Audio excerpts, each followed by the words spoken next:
In the name of God, the most gracious, the most merciful. Hey, what is up, guys? It's your boy True Seeker 101 back with another eye opener. Alex Jones is nothing but a controlled opposition. I'm not going to sit here and say I've always known this and that I've never been fooled by Alex Jones' quote unquote whistleblower character. He plays making it look like he's on the good side for supposedly exposing politicians, corrupt officials, and exposing the suppressed truth that's been suppressed to the public.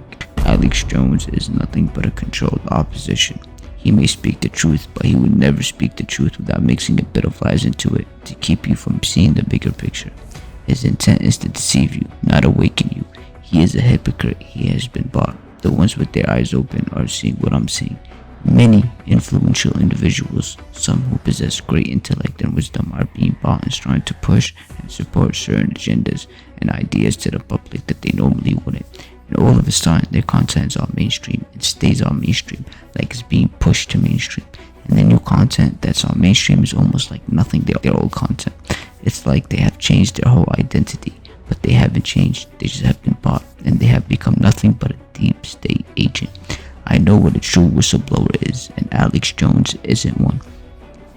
Many of you guys probably already heard of this incident where on July 15, 2000, Alex Jones supposedly was able to infiltrate an elite gathering that was located at Bohemian Grove Cremation of Care without being spotted entering or leaving, and went to later on post the footage he acquired that day.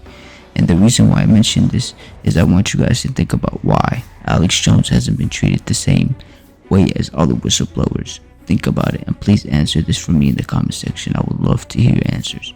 When I mention other whistleblowers, I mean people such as Malcolm X, Bill Cooper, Isaac Cappy, President John F. Kennedy. There's many more. Those are the true whistleblowers and the true speakers. And what they get in return for speaking up and trying to expose the truth and the wrongdoers is death from the deep state. But Alex Jones is special. Alex Jones is not one of us. Alex Jones is in the club that the majority of us can never get in. Ladies and gentlemen, Alex Jones is nothing but a puppet that has been bought and assigned to play a whistleblower character. That being said, here's a video of a true whistleblower that goes by the name of Bill Cooper, speaking his thoughts on Alex Jones before his murder by the deep state for spreading the truth. Enjoy.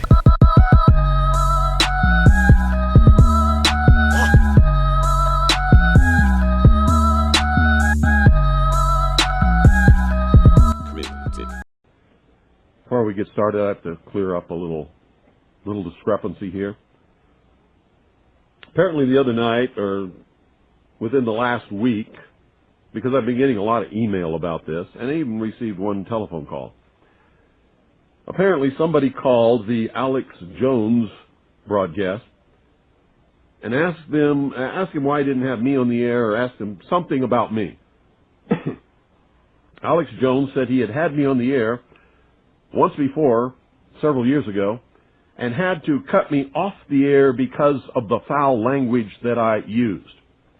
So on the air tonight, I'm going to tell you, Alex Jones, you are a bold-faced, miserable, stinking little coward liar. Now let me say that again so there's no mistake about it. You can all tell Alex Jones that I said this, and I suspect he's listening because he does. Alex Jones, you are a bold-faced, stinking, rotten little coward liar.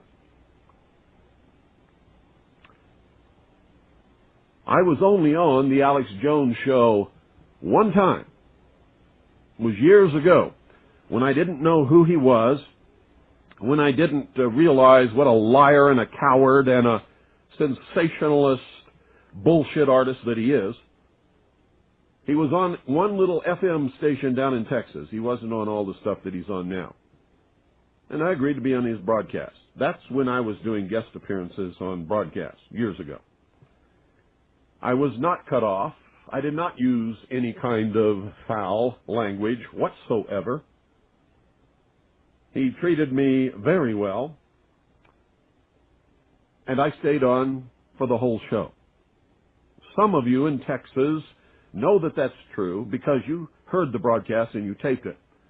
Later, when I found out who Alex Jones was and what he was doing to the truth, and what a cowardly liar and sensationalist he really is, every time he called me after that, I have always refused to appear on his broadcast. Absolutely refused to lend him any credibility whatsoever by appearing on his broadcast. And that made him very angry. I've also revealed him for the lying sensationalist bullshit artist that he is by every once in a while bringing to your attention the lies and the deceit and the rumors that he spreads over the airwaves that are not good for any of us, and they're not good for the nation. They are especially not good for militia and patriots. The most disgusting broadcast he ever did was on New Year's Eve, the year 2000, the New Year's Eve, 1999, bringing in the year 2000, which he went completely out of his mind and claimed that Russia had launched intercontinental ballistic missiles with multiple warheads at the United States of America and actually panicked millions of people who were putting their children and their belongings in their cars and heading for the hills. Now, there's lots of things that can be said about me. Nobody needs to lie about me. Sometimes I am irritating.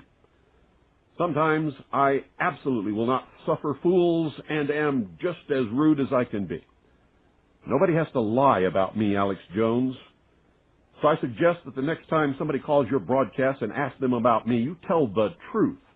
There's lots of truth that you can tell about me. But don't ever lie on me, buddy, because I'll chop you off at your ankles. I will chew you up. I will spit you out for the lying, stinking, rotten little coward that you are. And that, ladies and gentlemen, is all I have to say about Mr. Sensationalist, lying, rumor-mongering, bullshit artist, Alex Jones.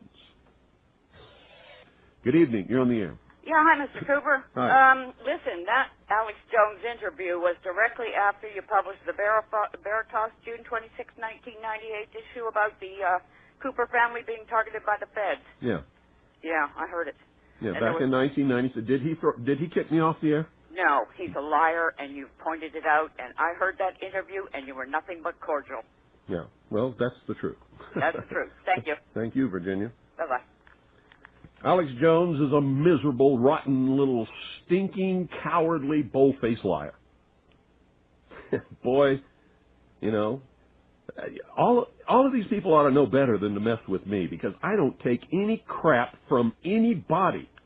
And if I'm not afraid of the whole machinations of the entire government Gestapo, what in the hell makes Alex Jones think that I would ever be afraid of his cowardly little rotten butt?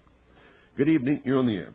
Yeah, Bill. Mm-hmm. I just wanted to let you know I verify what you said about that Alex Jones interview. They had it archived on the internet at one time, and I did hear that interview, and there was nothing wrong with what you did. And I wasn't thrown off the air, was I? Not a bit. No. And that's the only interview I ever did with Alex Jones. As soon as I found out what he was doing and who he really was, he's called me back at least 100 times since then, and I've always told him to take a hike. So anyway, thank you. Now, here's William Cooper 30 years ago. And by the way, when we posted an article about this, and I posted this on my X account Saturday, I saw a bunch of comments saying, you hate William Cooper. Why are you promoting him? That's a made-up fight. I think William Cooper was really smart, really good on a lot of stuff. He didn't like me at a certain point and got mad at me because of some edited tapes on Y2K out of context. ABC News did report a missile was launched out of Russia. I reported it, and then they said it wasn't a missile. It was a missile test, and it turned into this whole thing. Rest in peace, William Cooper. And so I'm not in competition with William Cooper. I think he was a really smart, intriguing guy, and I agree with him, by the way, that there are these mystery schools beyond the Masons that are behind all these different groups manipulating us and basically trying to hijack the Bible to trigger World War III early. We know Albert Pike was into that. This is really important. Listen to William Cooper. What role in the Middle East, again, does Israel play in this? Israel was created as the instrument to bring about the Battle of Armageddon and the fulfillment of prophecy, a war that will be so terrible, where nuclear weapons will be used, so that the American citizens and the other people in the world will get down on their knees and beg for no more war. And what is the answer to that? They're going to be told the only way we can guarantee no more war is if we destroy the sovereignty of nations and we come together as one humanity in a one world government. Right. Read the book of Revelations, whether you believe in the book or not. Read it, because the men who are bringing this about are using it as their script. Okay, and the Jewish people were then being manipulated into believing it was for some other reason. That's correct.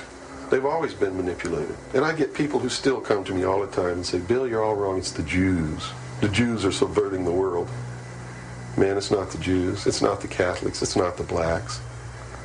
It's these men who belong to the ancient mystery schools, who meet in secret and decide the fate of the world. And they belong to all different races and all different nationalities and all different religions to the public point of view.